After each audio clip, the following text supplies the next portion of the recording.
Chapter 3, Mishnah 20. This is the final teaching that we have from Rabbi Akiva. Hu haya omer, he would say, Hakol nasun be'eravon. Everything is given as collateral. Umetzuda prusa kol hachayim. And a net is spread all over the living. Hachanus psucha. The store is open. V'achen v'ni makif. And the merchant extends credit. V'apinkas pasuach. The ledger is open. V'hayat koseves. And the hand records. V'chol harosa lilvos yava v'yilva.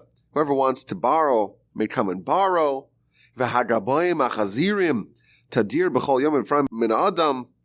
The collectors make the rounds every day constantly and collect payment from the person, midaito, with his knowledge, ushalom midaito, or without his knowledge, v'yesh lehem amal sheyismechu, and they have upon what to rely. They have evidence of the claim, of the debt, v'hadin din emes, and the judgment is a judgment of truth, v'hakol misukan lasu'uda, and everything is prepared for the festive final banquet. Everyone, all the commentaries agree that what Rabbi Akiva is telling us here is a mashal. It's a parable. It's an analogy with a very powerful lesson. Now, I think that Rabbi Akiva, as we saw in previous weeks, he was someone that took life very seriously.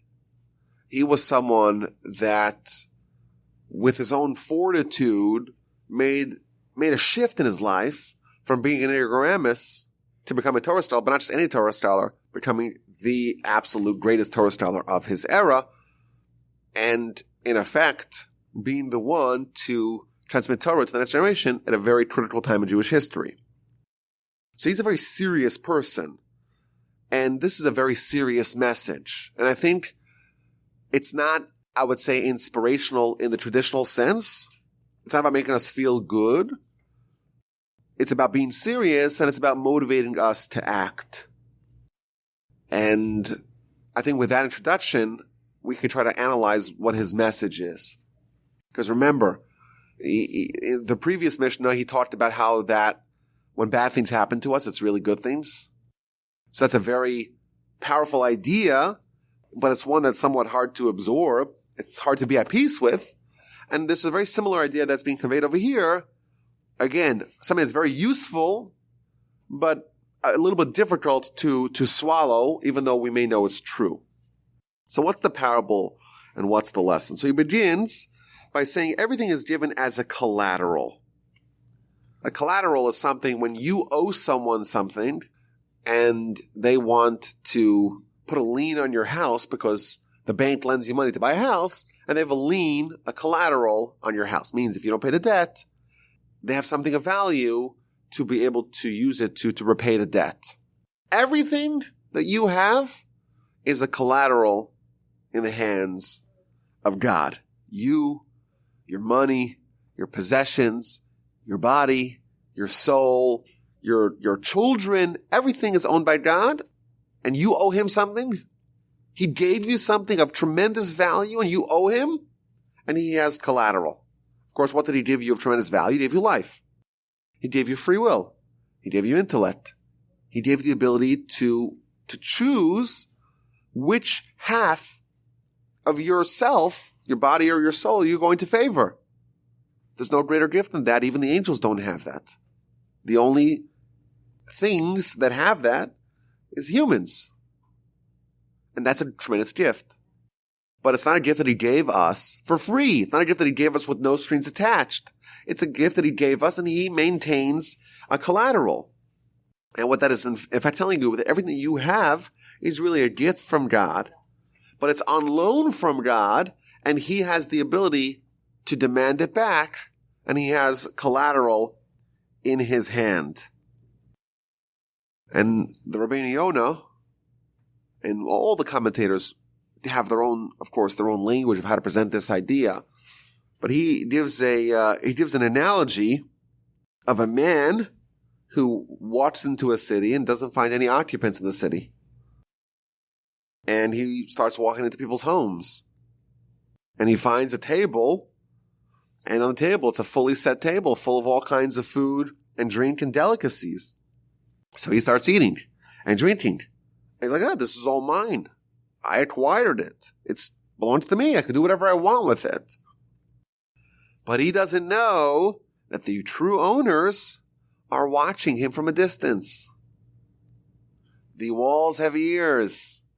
You're being surveilled. And you have to pay for what you ate. You're taking something, but you're going to have to pay it back as well. In life, we're taking from God. God's giving us life.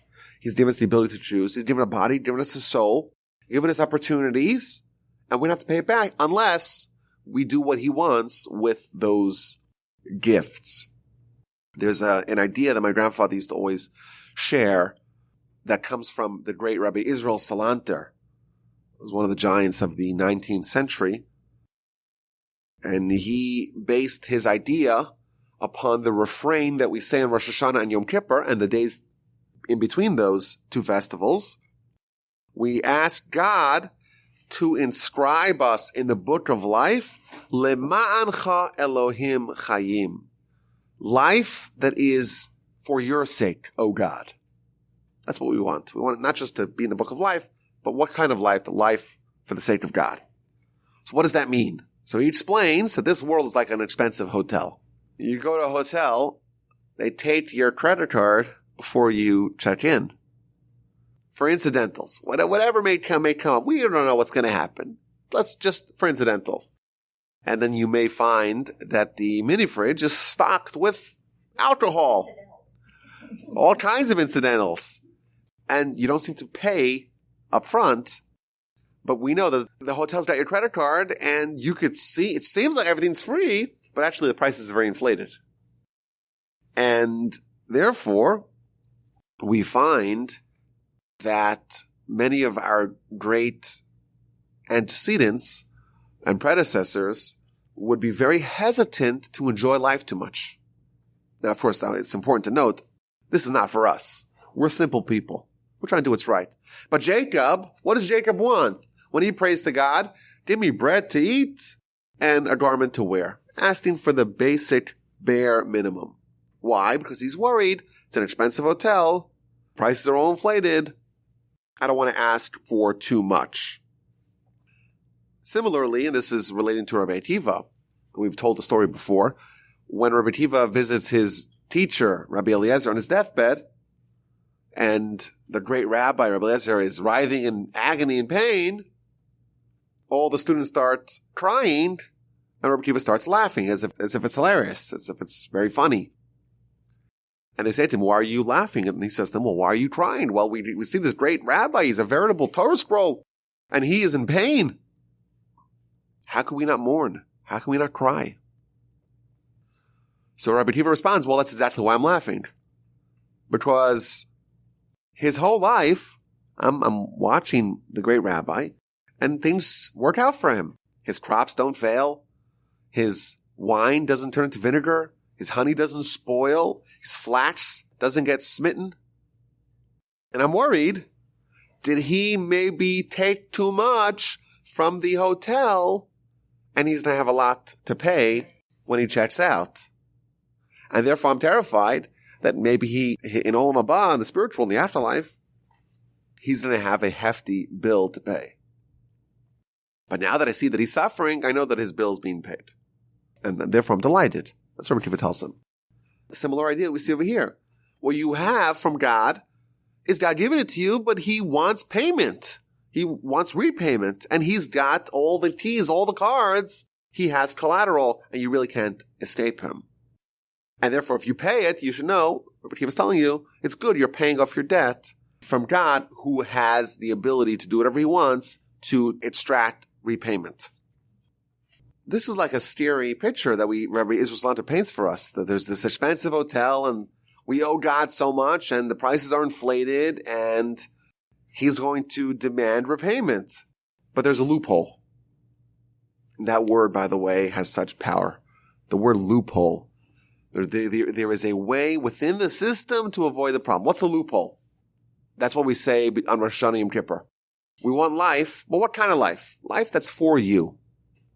So his example of this is, if you have a diplomat or an ambassador representing their host nation, they go to the hotel, then they could eat whatever they want because the bill is being sent back to the mothership to pay it off.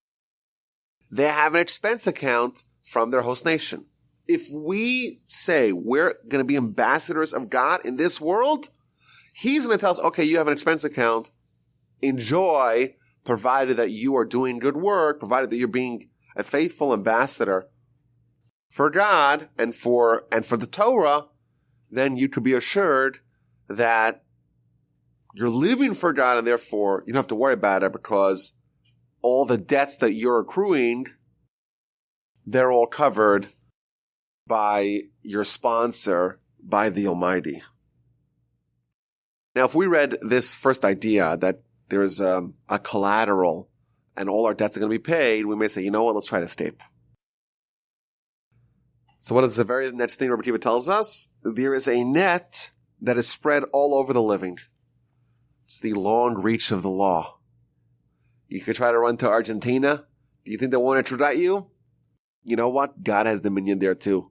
You go to the moon, God has dominion there too. You want to hide in a doomsday bunker? You're safe from nuclear bombs, but you're not safe from God. There's no way to hide from God. Of course, we know that, but sometimes we act as if that was not true. And then we read, again, the similar kind of idea that the store is open and we could buy everything on credit. And of course, if you give a kid a credit card, there's two kinds of kids. There's the one kid that says, wow, this is a blank check. I can do whatever I want with it. The other one realizes, no. When the month is over, I'm going to have to pay the bill. And therefore, there's two ways to go about that. You have the one guy who says, I'm only going to use debit cards. If I don't have the money, I'm not going to spend it. And then the other person who's prudent enough to say, you know what, I'm going to get the credit card, get all the miles, but pay it off at the end of the month and not pay the, 26% APR because, again, it's very inflated. But we get to this world and we don't get the monthly statements. We just we assume that everything's free. And he tells us that's what it is. The store is open and there's credit being extended without exhaustive background checks, without running our credit scores in TransUnion and Equifax. God's not running it. We don't see it. We're not applying for credit, and we're not getting the monthly statements, and we think that it's all fair game. But the truth is, the ledger is open. Every deed, every action, both good and bad, is being recorded. The hand records, and it keeps an exact tally of our deeds. And the commentaries point out that God doesn't need to open the ledger after someone does a deed. Moreover, the hand that writes, whose hand writes, inscribes the deeds of people? It's the person who does it themselves. And the way the commentaries tell us, it's a little scary, that you get up to heaven and you find, God's going to show you a ledger. These are your deeds. You say, well, these aren't my deeds. Well, let's open it up. And it's actually your handwriting. You yourself, via your actions, are spiritually inscribing those deeds onto your soul, and it's essentially there for eternity. Yes, we could repent, which is the miracle of repentance. That the very deeds that you did, that you wrote, that you signed your own confession. Is there any greater piece of evidence than that? We have the document written in your handwriting, not extracted by coercion. You wrote this willingly. We have it over here, the evidence. And comes along repentance, and the evidence disappears.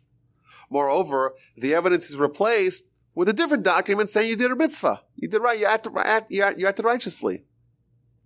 That's the miracle of repentance. But again, he's giving us a very sober, maybe even startling, but truthful and valuable idea to keep in mind that our actions in this world matter and have eternal consequences. Again, he's trying to bring it to life, to animate it for us. There's a ledger. There's a hand. Is it an actual hand? Of course, he's trying to paint a picture for us to make us absorb the message. Whoever wants to borrow can come borrow. The collectors are there. Don't think that the Almighty doesn't have the ability to extract. Repayment. They'll come after you. You're going to repay with your knowledge and without your knowledge. What does that mean? So the commentaries tell us that sometimes we are paid and it's via our knowledge. So God throws us a curveball. We suffer a little bit. And if we're righteous, we'll say, oh, we know why we suffer because we did this and this misdeed, and therefore we're getting punished for that misdeed. And that's when we are repaying with our own knowledge. It means we're aware of what's happening, and then we're going to fix the underlying problem. I had an example this past week. My son, one of my sons, he has a Segway, which is basically like a hoverboard on steroids. He finished studying a book of Mishnah. I told him, finish the book of Mishnah, I'm buying you a Segway. And these are not very inexpensive toys. And this is for a 10-year-old kid. So I decided, I think it's very important for him to face up this challenge and to do it. And he did it. And he's had it now for a year. And he takes it to school every day. And he around the whole neighborhood. And these things are terrifying. My father's like, give it to me. I got this. And he gets on and he fell off and he dislocated his shoulder. And then one of the other kids in the neighborhood is like, hey, I could ride it. And my kids just loan it out. And this is just a parent's nightmare. The kid falls off the Segway. He gets a concussion and then you feel terrible. So I told my kids, actually my other son, Yehoshua, this is the old son is Akiva. He got one for me. My second son, Yehoshua, he was in a contest where who studies the most Mishnayos, and then you get a raffle ticket, and then he happened to have won his own Segway. So there's 2 Segways in our house. And both of them are scooting around the neighborhood with their Segways, and they take it to school, and that's their mode of transportation. And they do it like flawlessly, effortlessly. It's like as easy as walking for them. Probably easier. So I told my boys, I said, okay, from now on, unless someone's mother, or your friends, unless their mother sends a written documentation that she's okay with them borrowing the Segway, you cannot lend it to your friends. I don't need to deal with this. Right? I don't need to deal with this problem of kids borrowing the Segway and then hurting themselves because they're not experienced. I actually went on the Segway once and I embarrassed myself pretty badly. I could ride it, but I tried to go up my kids they go up stairs and they go up bumps, they go up curves. They could do it all.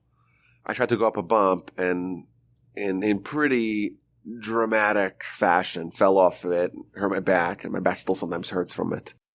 So I'm too embarrassed to tell anyone about it, so I have to suffer myself. But of course you all, I could tell. Anyhow, so my son, he's riding a Segway and he falls off and he hurts his knee. And these things go 10, 12 miles an hour, and he falls on the asphalt, so his knee's all bleeding, and now he has this terrible, horrible scab. But he tells my wife, he says, I know exactly why I fell off. I know why. Because when I got home previously, I took off my tzitzis. And there's all kinds of sources in Jewish literature that when someone wears tzitzis, it's a protection. It's like a bulletproof vest. And my son tells my wife, I know why I fell off. I fell off because I took off my tzitzis. I know that. That's what he tells her. And then he repeats it to me. This is a powerful thing. This is an 11-year-old kid who gets it. He gets it. So is it true or not? I think it probably is true. Because again, if he comes up with it on his own, it's probably true. But it's a very powerful lesson. This is what's being described here in the Mishnah, that sometimes people are going to be paid, so to speak, and they'll know it. They're collecting payment with his knowledge, and that means that the payment itself will prevent the future mishap to lead to the next payment. If you have to pay the bill, you have to pay the fine, you're quite likely to take preventative steps to not do the same mistake again, not have to pay the fine a second time.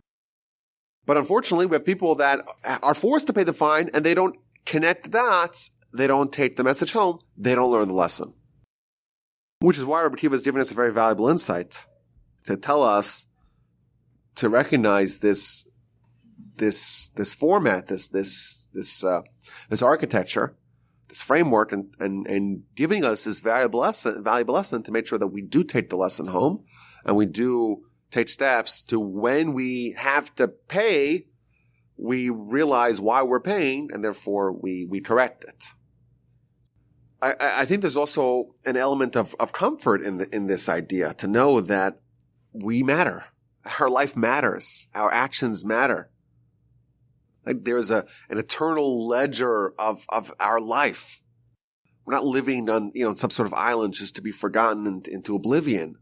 I think that's the flip side of this idea. Of course, it's a terrifying idea to think about the fact that there's this big brother, so to speak, that's monitoring everything and surveilling everything, and every slight deed is accounted for and has to be recompensed, has to be punished if it's a sin, has to be cleansed if it's a sin, has to be rewarded if it's a mitzvah.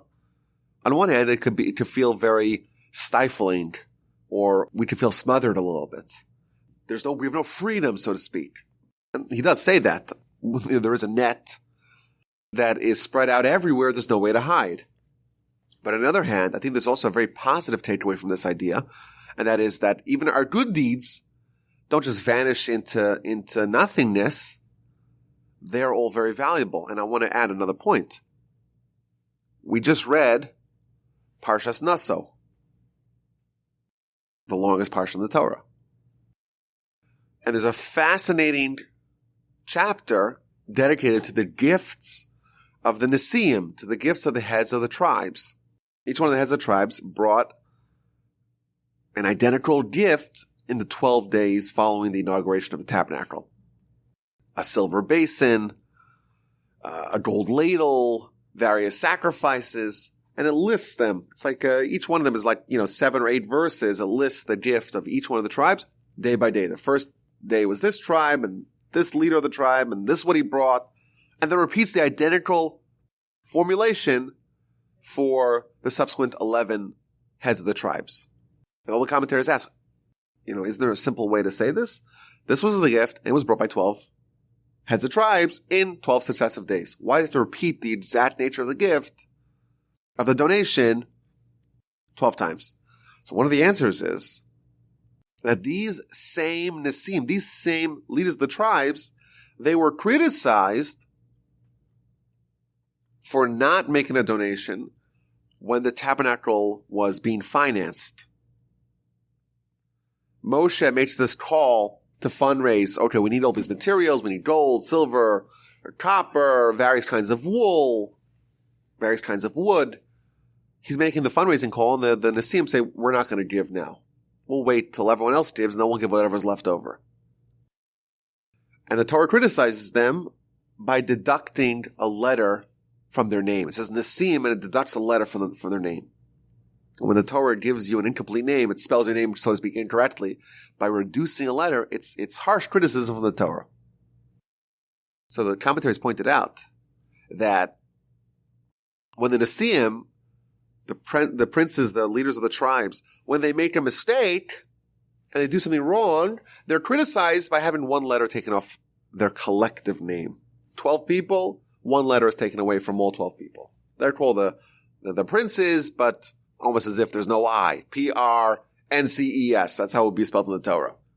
Or P-R-I-N-C-S. There's a letter taken away. They're the princes, but they're not the full princes.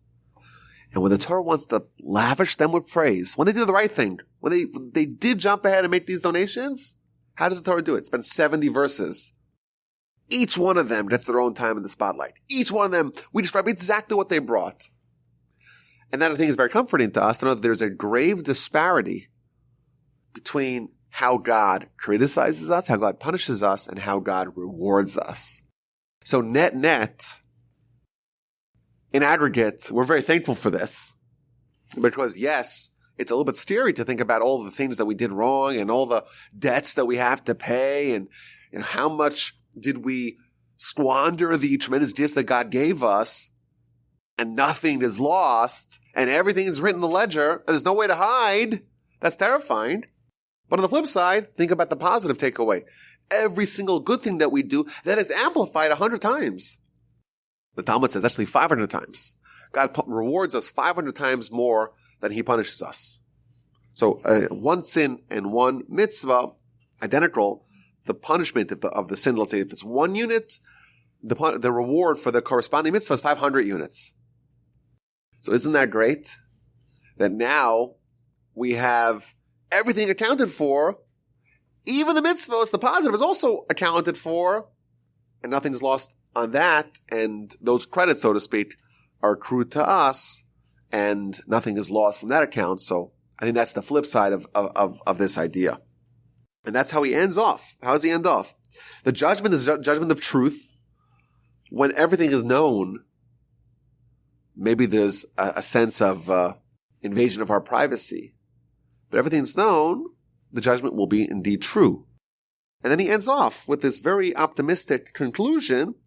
Everything is prepared for the banquet. Banquet sounds like a nice party. What's the banquet? So the commentaries tell us that it refers to Olam Haba. That's the reward.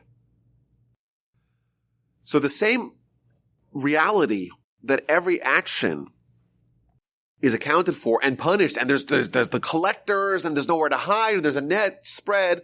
That same reality contributes to the fact that the afterlife, the reward, the Olam Haba, everything's prepared for it because of that same preceding reality that God keeps track of everything. The hand is writing down every deed, and therefore all of that also facilitates our reward in Olam Haba. And Rashi does us all a favor by telling us that even the wicked have something to hope for in Olam Haba because of this system. Because if people are just viewed as, black or white, righteous or wicked, then we could say, well, the wicked's wicked. Okay, they're not granted admittance to Olam Haba. But if everything is accounted for, the wicked is maybe 98% wicked, but 2% positive. And that's also accounted for over here because the net doesn't miss anything, the ledger doesn't miss anything, everything is accounted for, and there's no scarcity of resources by God, which is something hard for us to imagine because we live in a world of scarcity, and there is no scarcity for God. So there's no scarcity of resource. Everything is accounted for, and therefore everything can be prepared for the meal, so to speak, because our good deeds are also not lost. So again, this is an idea I think is a little bit scary for us. It's not the typical inspirational message. It's more of a message that hopefully will get us to take life more seriously. That's what people wants of us. Take life more seriously. He, of course, is the poster child of that.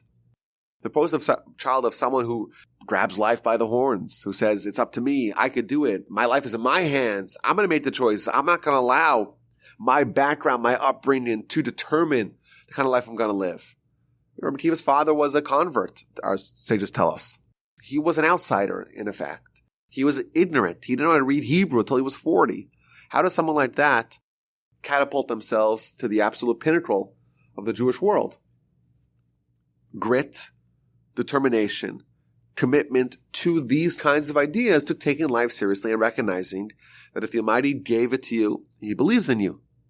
He believes in you that you could do it. He believes that by giving you those gifts, He is entrusting you with the sacred task of using those gifts for the right purposes. Rabbi Akiva took those gifts and made sure that he employed them and he deployed them for what the Almighty put him on this earth for.